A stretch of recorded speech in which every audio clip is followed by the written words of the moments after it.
Sumergirme en un tema que a mí particularmente me produce mucha bronca, porque en el fondo creo que tiene que ver con la simbología de la política de educación de Santa Fe. Anda circulando un comunicado que se llama "Defendamos a la escuela inclusiva, el vuelvo a estudiar virtual no se toca". En el año 2015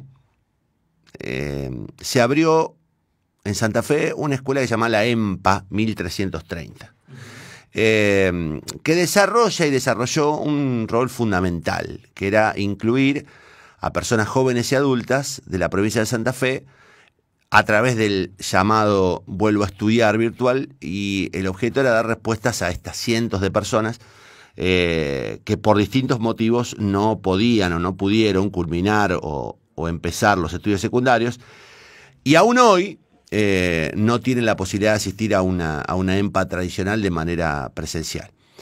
El cursado de la EMPA, fíjate qué paradójico, fue siempre 89% virtual y 11% presencial, y de ese modo le fueron garantizando el derecho a la educación de calidad inclusiva a 352 pueblos y ciudades de la provincia de Santa Fe, convirtiéndose esta EMPA en la única que desarrollaba esa actividad. Desde que asumió el gobierno de Omar Perotti, todo lo que recibió esa EMPA, que estaba cumpliendo una función central, con centenares de docentes, más de 400 trabajadores y trabajadoras y miles de estudiantes, empezó a ser literalmente desmantelada. Le empezaron a poner trabas, destitularizaron a un montón de trabajadores que estaban en condiciones de titularizarlos, prohibieron hacer nuevas inscripciones de estudiantes, han perseguido, y eso está claro, políticamente a todos los colectivos de trabajadores y de la escuela que se empeñan en reorganizar a esta EMPA. La verdad es que la situación de la EMPA es una radiografía del desprecio que hay por todo lo que se hizo antes en educación, pero particularmente por todas aquellas herramientas que implican integrarse. Así que nada, yo quiero saludar y agradecerle a quien está del otro lado, que es la persona que quiere poner la cara, por todos ellos, y advierten sobre el peligro que está corriendo la EMPA. Está Florencia Folledo, que es docente de la EMPA 1330, en línea. ¿Quieren cerrar el vuelvo a estudiar virtual? Ella nos va a responder con más detalle. Florencia, ¿cómo estás? Buen día. Hola, ¿qué tal? ¿Cómo estás, Connie? Muchas gracias por invitarme. No, al revés. Gracias a vos por poner la cara, por poner la voz, por dar, digamos, es un momento delicado. Todos sabemos que los que ponen la cara corren el riesgo de ser sancionados, perseguidos, tachados. Sí, pero bueno, hay que dejar de tener miedo también, ¿no? O comparto. Porque si no es como que nos retrotraemos a las prácticas de la década de los 70.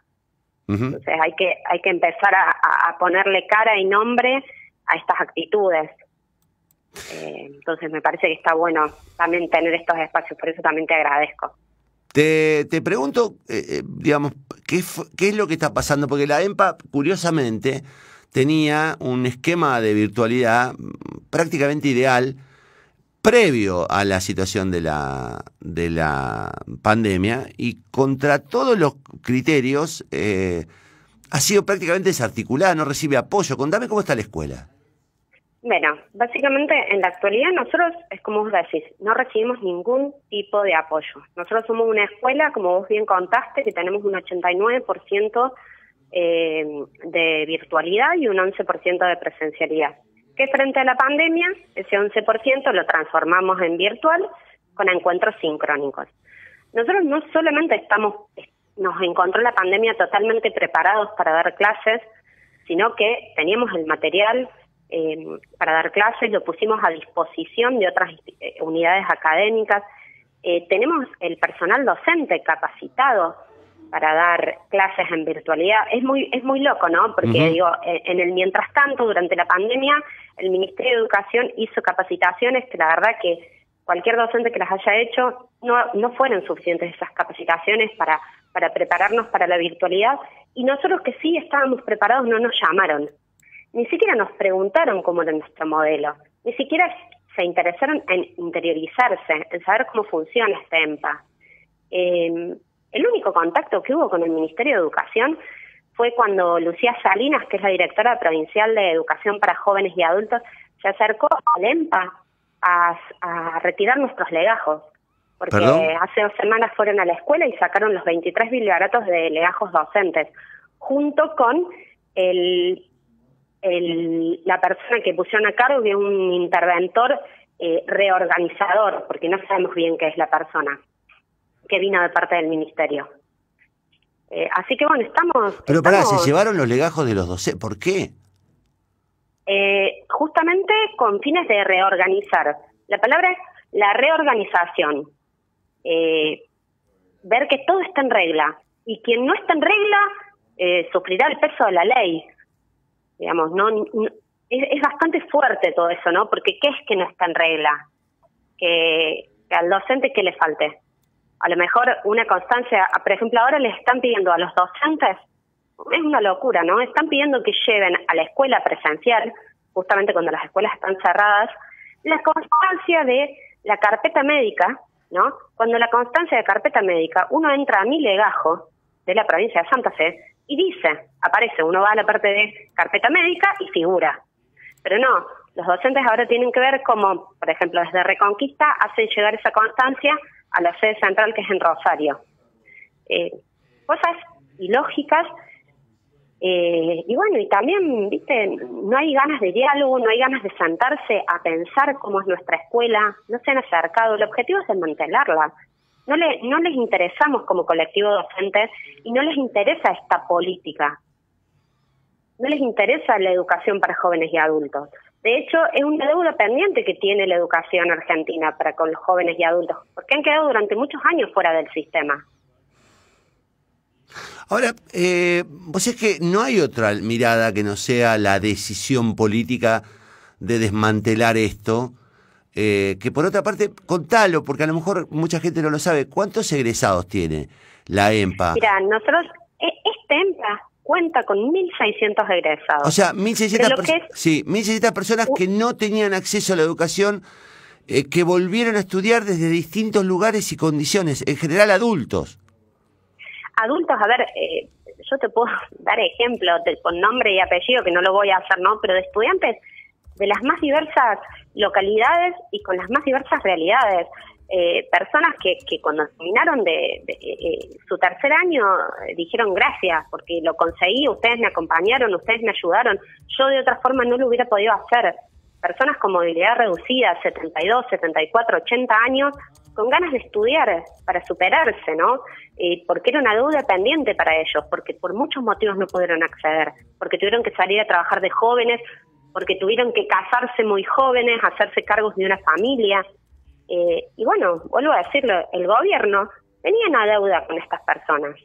Tenemos una deuda como ciudadanos con estas personas. Pero bueno, se ve que el derecho a la educación no es algo que le importa a este gobierno, porque nosotros no podemos creer, porque vuelvo a insistir, ¿por qué no nos llaman a nosotros? Ayer se está hablando hoy de la ley de conectividad, de garantizar el acceso a la conectividad para todas las instituciones educativas.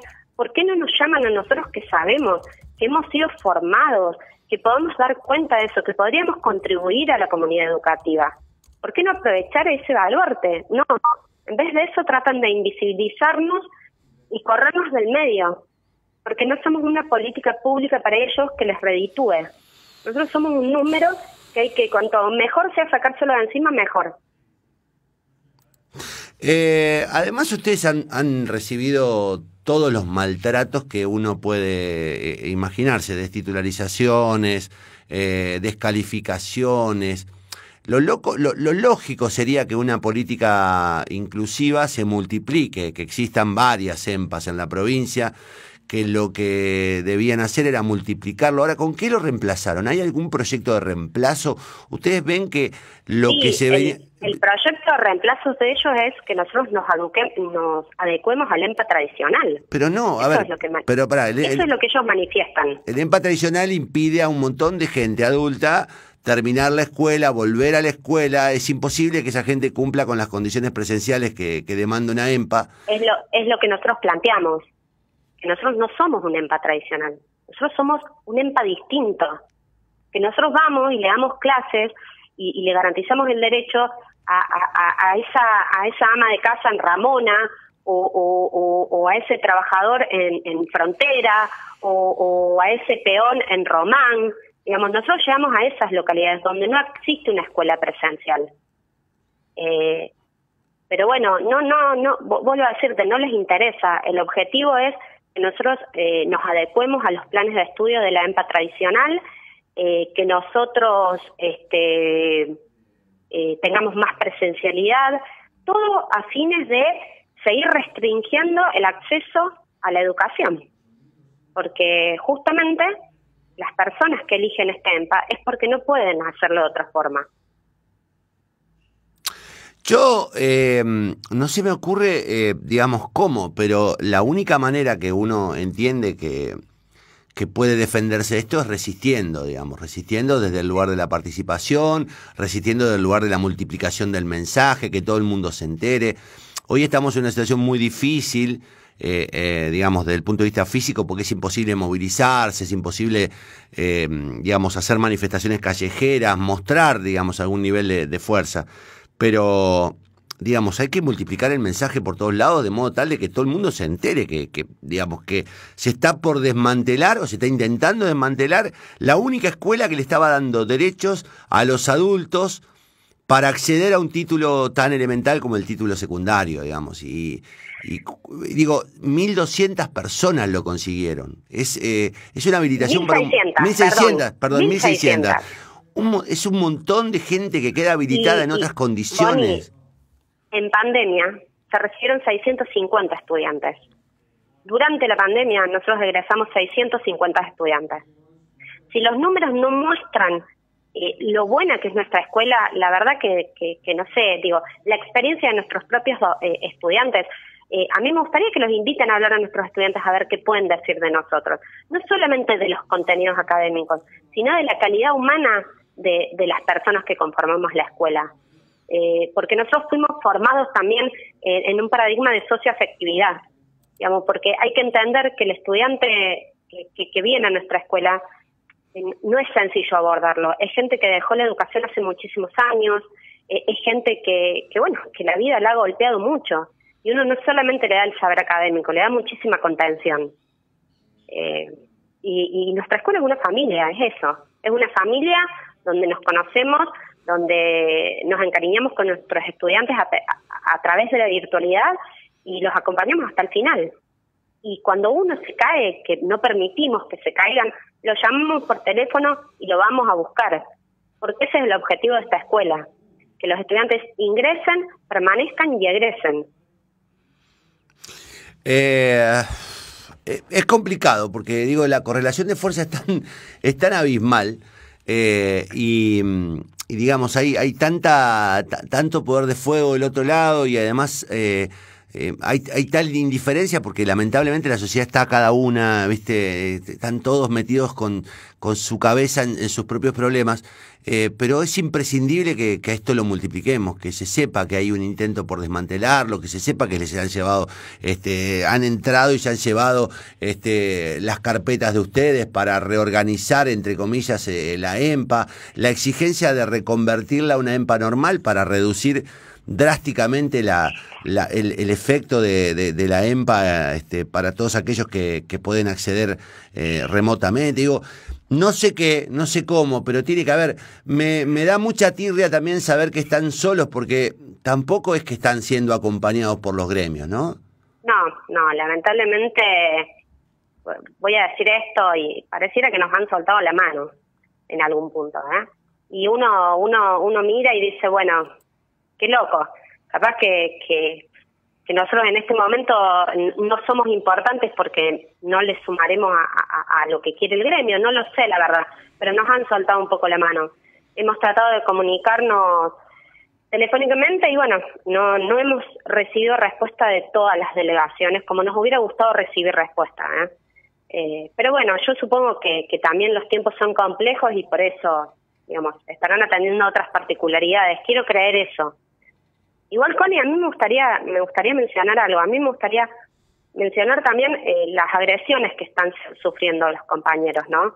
Porque esto tampoco se cuenta y porque hay miedo de contarlo. Y por ahí me voy a tomar el atrevimiento de decirlo. Pero realmente yo quiero destacar el trabajo que está haciendo el equipo directivo, que están haciendo los compañeros ahí de secretaría, los que van y le ponen el cuerpo en la escuela presencial, porque son los que están sufriendo los agravios día a día y en la cara.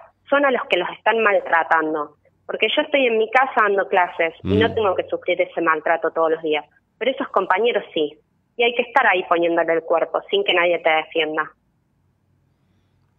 Pero cuando decís agresión, ¿te referís a que a este ingreso intempestivo, a sacar las y que la persona que está en la escuela te dice, tráeme esto para allá.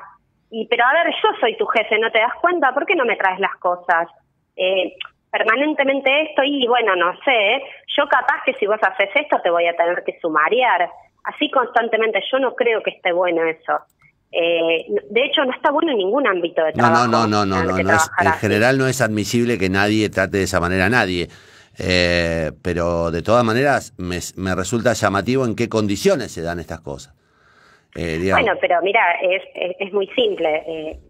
Yo no quiero atacar a la persona, pero bueno, es el hecho de buscar la resolución donde está nombrada la persona que es interventora, donde la resolución dice que en realidad esta persona va a estar a cargo de, como que le han creado una dirección de EMPAS, pero solamente se va a hacer cargo de nuestro EMPAS. Es muy raro eso, porque uno pensaría que viene a reorganizar todos los EMPAS, pero no, viene a reorganizar únicamente el nuestro. Y bueno, cuando uno entra a las redes sociales de esta persona, porque las tiene públicas, ve como antes de asumir ya había una animosidad hacia nosotros, ya había un agravio hacia nosotros, y ahora, incluso ahora siendo la persona interventora, sigue publicando en su Facebook agravios hacia nosotros. Como si nosotros no tuviéramos el derecho de organizarnos, como si nosotros no tuviéramos el derecho de debatir entre nosotros cómo queremos llevar adelante la lucha. Digo, él politiza todo eso en las redes sociales, un funcionario público, como tratando de amedrentarnos, y no. Nosotros no vamos a dar el brazo a torcer, no tenemos miedo. Más de lo que perdimos no podemos perder. Y es tan imprescindible que existan tus voces como las tuyas y como las de las personas que están defendiendo la escuela, que lo único que te pido es que no se rindan, ¿viste? Porque en situaciones como esta generalmente, lo decías al comienzo, siempre hay un triunfo del temor, el aseguramiento del empleo, el temor a perderlo, y hoy más que nunca hay que evitar el temor y hay que en todo caso correrse de ese lugar, porque como bien decís, ya no queda mucho que perder y hay mucho por defender. Entonces, Sí, exactamente. Actualmente tenemos 3.000 razones por sostener nuestra escuela, que son nuestros estudiantes. 3.000 razones, 3.000 historias de vida. Florencia, gracias. Yo nos comprometemos a difundirlo y a viralizarlo y a darles una mano. Hay que sumar voluntades, hay que sumar voces, hay que sumar gente que los acompañe. Hay que sumar, no sé cómo, no se me ocurre, pero digo, debe haber un montón de gente replicando, pero además replicando y contando nuestra historia. Tiene que haber una forma también desde el punto de vista legislativo de que salgan a defenderlo. Me imagino que debe estar Claudia Balaguer defendiéndolos, pero digo, sumar voces desde todos los ámbitos para que entiendan que no están solos, para que sientan además que no están solos, ¿no? Sí, es la idea. Ojalá se sumen más voces a apoyarnos. Ojalá, de verdad, ojalá. Es un buen llamamiento, digo, a todos, artistas, intelectuales, dirigentes políticos, todos los que de algún modo tengan algún peso de opinión sobre la sociedad, que alcemos la voz, no sé, llamarle una juntada de firmas, llamarle algo que les demuestre que nos importa la EMPA, que es importante la EMPA y que no estamos dispuestos a permitir que la conviertan en una EMPA más y que sigan con el plan de no incluir, porque lamentablemente se trata de eso, se trata de reducir la educación a una cuestión formal y no incluir. Lo que lamentablemente estamos viendo en todos los ámbitos. Digo, a nosotros nos tocó contar el fin de, digamos, la eliminación de alquileres que contenían escuelas, nos tocó relatar cómo desalojaron una escuela especial. Acá la 2090, digamos, dejando a 70 pibes con distintas discapacidades afuera, con capacidades diferentes, afuera de su ámbito. Nos toca contar cómo están pasando a los reemplazantes, nos toca contar cómo no están vacunando a los docentes especiales. Digo, hay un nivel de desprecio por la educación. Hay un nivel de desprecio por todo aquello que significó un avance. Y lo más grave, hay un nivel de silencio por parte de la dirigencia sindical que hace 2 años levantaba la voz por cualquier tontería y que hoy se hace la desentendida, ¿no? Frente a una situación tan grave como la que están viviendo ustedes y todos los ámbitos que te acabo de contar. Sí, sí. Así estamos, digamos. Pero bueno, nosotros no vamos a bajar los brazos. Como decimos, vamos a seguir marchando. Y nuestra escuela va a seguir en pie. Florencia, gracias por el compromiso y desde acá nuestra predisposición para lo que ustedes necesiten. Muchas gracias por el espacio. De verdad, Florencia. Gracias.